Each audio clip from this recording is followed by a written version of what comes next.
सोचिए, भारत इतना बड़ा, इतना विविधताओं वाला देश है, तो यहाँ हर एक नागरिक की सुरक्षा की गारंटी क्या है? कौन सी चीज है जो हमें ताकत देती है? आज हम उसी कवच की बात करने वाले हैं जो हमें सीधे हमारे संविधान से मिला है। जी हाँ, हम बात कर रहे हैं फंडामेंटल राइट्स यानी हमारे मौलिक अधिकारों की। एक तरफ है स्टेट यानी सरकार जिसकी ताकत की कोई सीमा नहीं, और दूसरी तरफ एक आम इंसान। तो इस जबरदस्त पावर इम्बैलेंस के बीच हमारी आज़ादी कैसे बची रहती है? ये एक बहुत बड़ा सवाल है और इसका जवाब हमारे संविधान में ही छिपा है। और ये जवाब कोई छोटा मोटा कानून नहीं है, ये हैं हमारे मौलिक अधिकार। और इन्हें सिर्फ नियम कानून की किताब मत समझिए, ये तो एक असली ढाल हैं, एक शील्ड जो हमें सरकार की मनमानी से बचाती है और एक डिग्निटी वाली जिंदगी जीने का हक देती है। तो सवाल उठता है कि ये फंडामेंटल राइट्स आखिर हैं क्या? देखिए, सीधी सी बात है, ये वो बेसिक ह्यूमन राइट्स हैं जिनकी गारंटी कोई और नहीं बल्कि हमारा संविधान खुद देता है।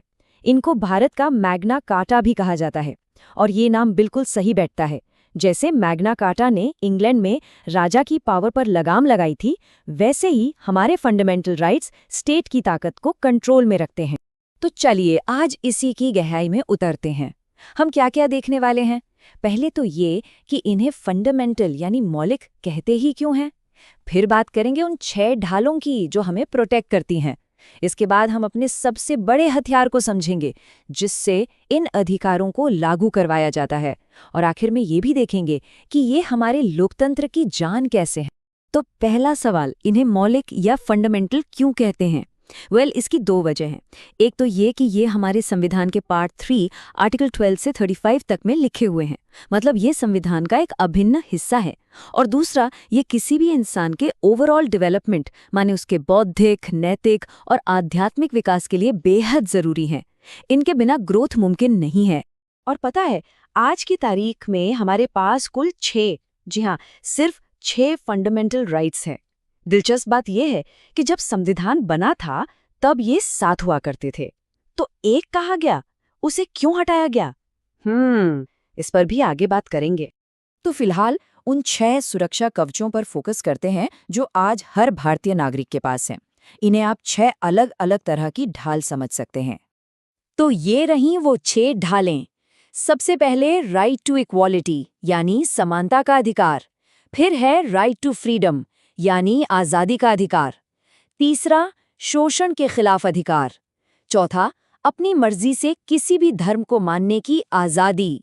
5वां, कल्चरल और एजुकेशनल राइट्स। और छठा, जो इन सब की जान है, राइट टू कॉन्स्टिट्यूशनल रेमेडीज यानी संवैधानिक उपचारों का अधिकार। चलिए एक जबरदस्त उदाहरण से समझते हैं। राइट टू इक्वालिटी को ही ले लीजिए। इसके अंदर है आर्टिकल 17, और यह आर्टिकल एक झटके में अनटचेबिलिटी यानी छुआछूत की प्रथा को जड़ से खत्म कर देता है। मतलब इसे प्रैक्टिस करना एक कानूनी जुर्म है। सोचिए, ये हमारे समाज के लिए कितनी बड़ी, कितनी क्रांतिकारी बात थी। और जानते हैं इसकी सबसे खास बात क्या है? ये अधिकार एब्सोल्यूट है। अब आप पूछेंगे कि एब्सोल्यूट का क्या मतलब? इसका मतलब है कि इस अधिकार पर कोई लेकिन अगर मगर नहीं लगाया जा सकता, कोई पाबंदी नहीं, कोई शर्त नहीं। ये समानता का एक पक्का बिना शर्त वाला वादा है। अच्छा, अब आते हैं आज़ादी वाली ढाल पर। आर्टिकल 21 ये कहता है protection of life and personal liberty. सुनने में सिंपल लगता है ना, पर सुप्रीम कोर्ट ने समय के साथ इसकी व्याख्या करके इसका दायरा इतना बढ़ा दिया है कि आप हैरान रह जाएंगे। आज इसी एक आर्टिकल के अंदर सम्मान से जीने का अधिकार है, प्राइवेसी का अधिकार है, साफ सुथरे माहौल का अधिकार है, और तो और 2020 से इंटरनेट एक्सेस का अधिकार भी इसी में शामिल है। ये दिखाता है कि हमारा संविधान कोई पत्थर की लकीर नहीं बल्कि एक जिंदा दस्तावेज है। ठीक है, तो हमारे पास अधिकार तो हैं, पर क्या हो अगर कोई इन अधिकारों को छीनने की कोशिश करे, सरकार ही इनका हनन करे, तो क्या करेंगे हम? यहीं पर तस्वीर में आता है हमारा अल्टीमेट वेपन, न्याय पाने का सबसे बड़ा हथियार। ये है आर्टिकल 32, संवैधानिक उपचारों का अधिकार। और पता है डॉक्टर BR अम्बेडकर ने इसे क्या कहा था? उन्होंने इसे हमारे संविधान का दिल और आत्मा कहा था। सोचिए जरा, दिल और आत्मा क्यों? क्योंकि इस एक आर्टिकल के बिना बाकी के सारे फंडामेंटल राइट्स बस कागज पर लिखी अच्छी अच्छी बातें हैं। यही आर्टिकल उन सब में जान डालता है। तो ये काम कैसे करता है? बहुत सिंपल। अगर किसी के भी फंडामेंटल राइट्स का हनन होता है तो वो इंसान सीधे सुप्रीम कोर्ट या हाई कोर्ट जा सकता है। बीच में किसी और कोर्ट में जाने की जरूरत नहीं। और फिर कोर्ट रिट जारी करती है। रिट एक तरह का फॉर्मल ऑर्डर होता है जो सरकार को आपके अधिकार वापस देने के लिए मजबूर करता है। जैसे कि हेबियस कॉर्पस रिट, जो किसी को गैर कानूनी तरीके से हिरासत में रखने के खिलाफ एक बहुत ही पावरफुल टूल है। लेकिन रुकिए, एक बात समझना बहुत जरूरी है। ये जो अधिकार हैं, ये हमेशा से ऐसे नहीं थे। ये कोई पत्थर की लकीर नहीं है, बल्कि ये तो हमारे समाज के साथ साथ बदलते हैं, विकसित होते हैं। एक तरह से ये भी सांस लेते हैं। आपको याद है मैंने कहा था कि पहले 7 अधिकार थे? हाँ, तो 1950 में राइट टू प्रॉपर्टी यानी संपत्ति का अधिकार एक फंडामेंटल राइट था।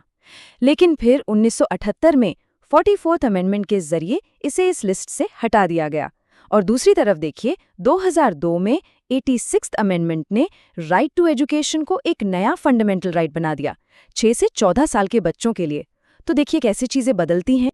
यहाँ एक और जरूरी बात समझ लेते हैं, राइट्स और ड्यूटीज के बीच का फर्क। देखिए, फंडामेंटल राइट्स वो हैं जो हमें संविधान गारंटी करता है, ये लीगली एनफोर्सेबल हैं। मतलब अगर ये हमें नहीं मिलते तो हम कोर्ट जा सकते हैं। वहीं दूसरी तरफ है फंडामेंटल ड्यूटीज, यानी हमारे मौलिक कर्तव्य। ये हमारी नैतिक जिम्मेदारियां हैं, जैसे संविधान का सम्मान करना। ये लीगली एनफोर्सेबल नहीं है, पर एक अच्छा नागरिक होने के नाते इन्हें निभाना जरूरी है। तो अब आते हैं सबसे बड़े सवाल पर, आखिर ये सारे अधिकार हम सबके लिए इतने जरूरी क्यों हैं?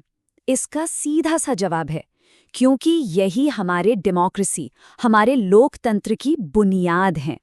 ये सिर्फ कुछ नियम नहीं हैं, ये तानाशाही और मनमानी के खिलाफ एक दीवार की तरह खड़े हैं। ये हर इंसान की डिग्निटी और फ्रीडम को सुनिश्चित करते हैं। ये भेदभाव से लड़ने का हथियार हैं। ये समाज के सबसे कमजोर तबकों और माइनॉरिटीज के लिए एक सुरक्षा कवच हैं। सच कहें तो यही वो चीज़ है जो भारत को एक न्यायपूर्ण और समावेशी देश बनाती है। तो जाते जाते एक सवाल आपके लिए छोड़ जाते हैं। आज की दुनिया देखिए, टेक्नोलॉजी और समाज कितनी तेजी से बदल रहे हैं ना। तो इस बदलते दौर में, आने वाले कल में इंसानी गरिमा को बनाए रखने के लिए कौन सा एक नया फंडामेंटल राइट होना चाहिए? क्या वो राइट टू डेटा प्राइवेसी होगा या कुछ और? सोचिएगा जरूर।